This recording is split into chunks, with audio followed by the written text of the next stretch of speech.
Hello, good morning, student. Dear student, today I am going to start the next passage of the lesson. The sound of music. This is the first part. Today I am just start from here. I had learned to open my mind and body to sound and vibration. The rest was sheer determination, head and hard work. She never looked back from that point onward. She toured the United Kingdom with the youth orchestra, and by the time she was 16, she had decided to make music her life. She auditioned for the Royal Academy of Music and scored one of the highest marks in the history of the Academy. She gradually moved from orchestral work to solo performances. At the end of her 3 years course, she had captured most of the top awards, and for all this, Evelyn would not accept any hint of hero. Here, I had I had learned to open. I had learned to open. क्या कह रही है कि I had learned to open my mind and body. Evelyn क्या discuss कर रही है, क्या क्या बता रही है, वो सारी कंडीशन को आपके सामने रख रही है कि उसका जो ग्रुप था, so Evelyn toured the United Kingdom and perform with. तो परफॉर्म का मतलब क्या है? ऑर्केस्ट्रा एक ग्रुप होता है जो म्यूजिकल ग्रुप होता है, उसमें उसने परफॉर्मेंस दी और उस तरीके से उसको उसके बाद में उसको इसका क्या मिला? रिवार्ड मिला। तो ये कहने का मतलब कि किस प्रकार से एवेलिन ने आई हैड लर्न सीखा to open my mind and body to sound and vibration. उसने उसको अपने बॉडी को इस तरीके से एडजस्ट कर दिया कि वो लर्न सीख। आई हैड लर्न मैंने सीखा टू ओपन माई ओपन क्या सीखा? माई माइंड, अपने माइंड को ओपन करना, and body to sounds and vibration. किस प्रकार बॉडी उसकी ऑब्जर्व करती थी, फील करती थी वाइब्रेशन को। The rest was share determination and hard work. और उसका एक फर्म डिटर्मिनेशन किया और हार्ड वर्क किया, जिसके कारण एवलिन क्या हुई? सक्सेस हुई। किसमें? अपने मिशन में पूरा वो सक्सेस हुई। और कैसे सक्सेस हुई? क्या? सबसे पहली बात कि अगर किसी व्यक्ति के अंदर, किसी भी व्यक्ति के अंदर डिटर्मिनेशन है, वो दृढ़ निश्चय कर सकता है और हार्ड वर्क करेगा, तो ऐसी कोई भी समस्या नहीं है जिसका समाधान नहीं, कोई कमी नहीं है, ऐसी कोई कमी नहीं जिसको दूर नहीं किया जा सकता। तो यहाँ पे एक एग्जाम्पल दिया गया है। उसने एक एग्जाम्पल दिया अपने ही जीवन का। किसने?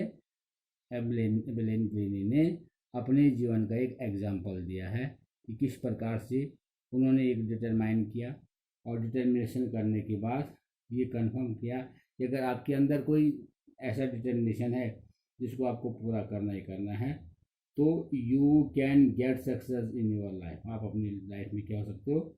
सक्सेस, अपनी लाइफ में सक्सेस हो सकते हो। यहाँ पे रॉन फॉरवर्स टॉट, उसने एवेलिन को, जो रॉन फॉरवर्स था, उन्होंने पढ़ाया टू रिस्पॉन्स, कह रहा है to respond to different sound, different parts of the Evelyn's body की रिस्पॉन्ड करते, डिफरेंट साउंड्स, अलग अलग लो बीट्स और हाई बीट्स के थ्रू, ठीक है ना, एंड डिफरेंट वाइब्रेशन, अलग अलग तरीके से उसने को सिखाया। किसने? रॉन फॉरवर्स ने। Now once she could identify the sound, बिल्कुल एबल हो गई थी कि किस प्रकार से साउंड को आइडेंटिफाई करते, vibration. She hurdle and been overcome and Evelyn's career went upward as she had. और अपने कैरियर को म्यूजिक में ही से अपना कैरियर बनाना चाहती थी और उसी से वो आगे बढ़े। डिटर्मिनेशन टू बिकम फेमस, उसका जो दृढ़ निश्चय, डिटर्मिनेशन बहुत प्रसिद्ध हुआ। अ गुड म्यूजिशियन, एक अच्छे musician, and she also did a lot of hard work. और बहुत उसने क्या कि हार्ड वर्क दिया, कठिन मेहनत की। और सी नेवर लुक्ड, उसके बाद उसने कभी पीछे नहीं दिखा। She never looked front that point onward. उस दिन से एवेलिन ने कभी पीछे मुड़ के नहीं देखा। Once Evelyn overcome the hurdle, तो उसने कभी पीछे मुड़ के ही नहीं देखा। और she toured the United Kingdom with a youth of orchestra, and by the time she was 16, she had decided to make music her life. और 16 साल की एज में उसने अपने जीवन का जो एम था वो decided to make music her life, बस म्यूजिक को ही अपना जीवन बनाना है, अपने जीवन, उसका जीवन ही म्यूजिक के लिए। सो एवेलिन टॉर्टर्ड ऑफ केयर, उसने क्या किया, उसने अपने आप को डिसाइड कर दिया। और she audition for the Royal Academy of Music and score, जब उसने सी ऑडिशन दिया Royal Academy of Music and scored one of the highest marks in the history of, और उस एकेडमी के इतिहास में सबसे ज़्यादा मार्क्स उसने स्कोर किए। ऑडिशन जो देते कह शॉर्ट परफॉर्मेंस जो दी जाती है उसको ऑडिशन कहते हैं, ठीक है। Evelyn given a audition for the admission of the Royal academy, और सबसे ज़्यादा मार्क्स उसने म्यूजिक के लिए वहाँ पे स्कोर किए, और उस एकेडमी के इतिहास में ये पहला टाइम था। She gradually moved from orchestral work to solo, और ऑर्केस्ट्रा वर्क के बाद वो सोलो परफॉर्मेंस भी धीरे धीरे करने लगे। So initially Evelyn perform in a group, and फिर उसने धीरे धीरे स्टार्ट में उसने ग्रुप परफॉर्म क्या किया in a group, and as she got well in her music, और जब वो अच्छा अपनी म्यूजिक होगी, एज शी गॉट कॉन्फिडेंस, उसको थोड़ा अपना आत्मविश्वास उसका बढ़ गया, कॉन्फिडेंस, और सी स्टार्टेड परफॉर्मिंग एलोन। तो फिर उसने पहले उसने ग्रुप में परफॉर्म किया, अब अकेला इसके बाद जब उसका कॉन्फिडेंस लेवल बढ़ गया, उसका म्यूजिक अच्छा हो गया, तो उसने अकेला परफॉर्म करना शुरू कर दिया। At the end of 3 years course, at the end of 3 years course, यहाँ पे एडमिस at the end of her 3 years course she had captured most of the top awards. अपने 3 साल के कोर्स में, जो उसने 3 साल कोर्स किया उसमें उसको क्या है, तो उसने सारे जो अवार्ड्स थे, सारे अवार्ड्स उसने अपने नाम कर दिए, लिखा है eight the end of. So she had achieved all the top awards by the time she had completed her 3 years. It means she got all awards of that on the 3 years at the Royal Academy of Music. And for all this, Evelyn would not accept any hint of heroic achievement. उसको कोई hint भी नहीं मिली। और if anyone says that Evelyn has done something great, अगर कोई कहता था कि एवेलिन अच्छा किया, तो she does not एक्नोलेज, जो स्वीकार नहीं करती थी। शी इज़ वेरी हम्बल, बहुत हम्बल थी, एंड डाउन टू अर्थ, और हमेशा डाउन टू अर्थ का मतलब ज़मीन को देखकर, ज़मीन पे पाँव रख के चलने वाली, with the help of hard work. If you work hard and know where you are going, अगर आप हार्ड वर्क करते हो और पता है आपको कहाँ जा रहे हो, तो यू विल गेट देयर, तो आप वहाँ ज़रूर पहुँच पाओगे। इसलिए आपको एक मैसेज कन्वे किया गया है कि जब हम किसी काम को करना है तो हार्ड वर्क और डिटर्मिनेशन होना चाहिए, और अगर आप सही रास्ते पर उस पर चल रहे हो और आपको पता है आपको कहाँ जाना है, तो आप उस रास्ते को, उस जगह को प्राप्त कर सकते हो। Evelyn says that 2 important things for success are, Evelyn ने 2 महत्वपूर्ण चीज़ें बताई है सफलता के लिए। Firstly had care hard work, and secondly aim. पहला उसका कह रहा है हार्ड वर्क होना चाहिए, दूसरा उसका उद्देश्य।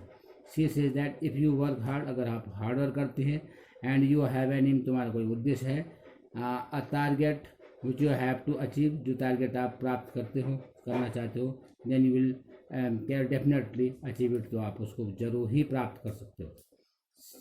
And she got right to the top, और उसने भी अपने हार्डवर्क के बल पे टॉप में पहुंची। The world's most sought after multi percussionist with the mastery of some thousands instruments and hectic international schedule, जो परकशनिस्ट था बहुत सारी इंस्ट्रूमेंट बजाना जानता था, जो कहते हैं most sought after means most popular in demand, उसके समय डिमांड थी बहुत ज़्यादा। So Evelyn also achieved her goal, और एवेलिन ने अपना गोल प्राप्त किया, अपना जो उसका उद्देश्य था, लक्ष्य था, वो प्राप्त किया। शी वर्कड हार्ड, उसने कठिन मेहनत की। And she had an aim to become the top most, उसका एम था कि टॉप मोस्ट उसको होना है। The most famous, the most sought after musician of the world, संसार के म्यूजिशियन में उसका नाम हो। एंड शी डिड दैट, उसने ऐसा किया। She gain mastery of almost 1000 musical instrument, उसको मास्टरी की। And she is the most popular multi percussionist हो गई ऑफ द संसार की, of the world. She has a very busy schedule, उसका बहुत बिजी शेड्यूल था। She has programmes and concerts all over the world, पूरे संसार में उसके प्रोग्राम चलते हैं, कंसर्ट चलते थे।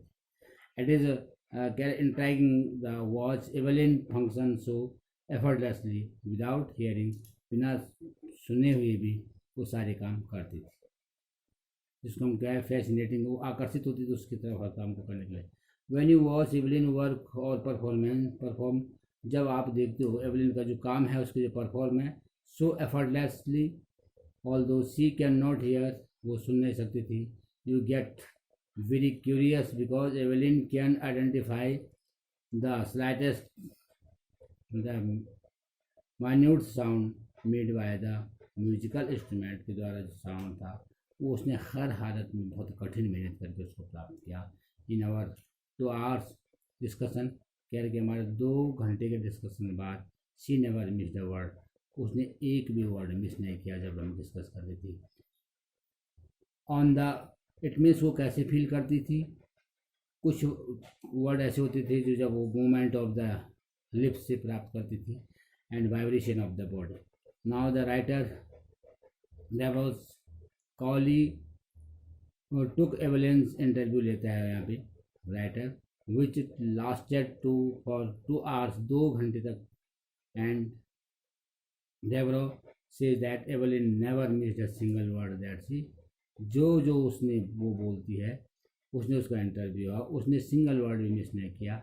और man with bushy beards gives me trouble, she laughed, और मैन जो लोग जो बुशी बियर्ड थे, बहुत जिनकी बड़ी बड़ी दाढ़ी थी, उसने उसको दुख पहुंचाया और वो हंसी। Evelyn says that those man who have long huge, जिनकी बड़ी बड़ी दाढ़ी थी, उन्होंने उसको दुख पहुंचाया। लेकिन why do they give her trouble, उन्होंने उसको दुख क्यों पहुंचाया? बिकॉज वैन दे स्पीक, जब वो बोलते थे, she can not see their lip movement, उनका लिप मूवमेंट नहीं देखती थी, as their lips are covered with the bushy beards, क्योंकि उनके जो लिप्स थे उनकी बहुत बड़ी बड़ी दाढ़ी से ढके रहते थे। It is not just watching the lips, it is the whole face, specially the eyes, और it is not just watching the lips, उसने देखे नहीं, it is the whole face. Evelyn क्या कहते हैं? Evelyn says that she does not only see the lip movement of the those person face to make out that her person, तो person वो what is the person is speaking, वो बोल क्या रहा है, वो फील करते थे। She sees the whole face, वो पूरा लिप्स ही नहीं देखती थी, पूरे फेस को देखती थी। The means that entire expression of the face of the speakers makes Evelyn identify और know what the person is saying, वो क्या कह रहे हैं। She adds the expressions of the eyes, आंखों का क्या एक्सप्रेशन है, हेल्प्स एवलिन को सहायता पहुंचाता था। Make out what the person sitting in front of her, और उसके सामने जो व्यक्ति बैठा है वो क्या कह रहा है, ऐसा उसको रियलाइज होता था। Just and listen this video carefully and try your best to understand all this lesson. Thank you.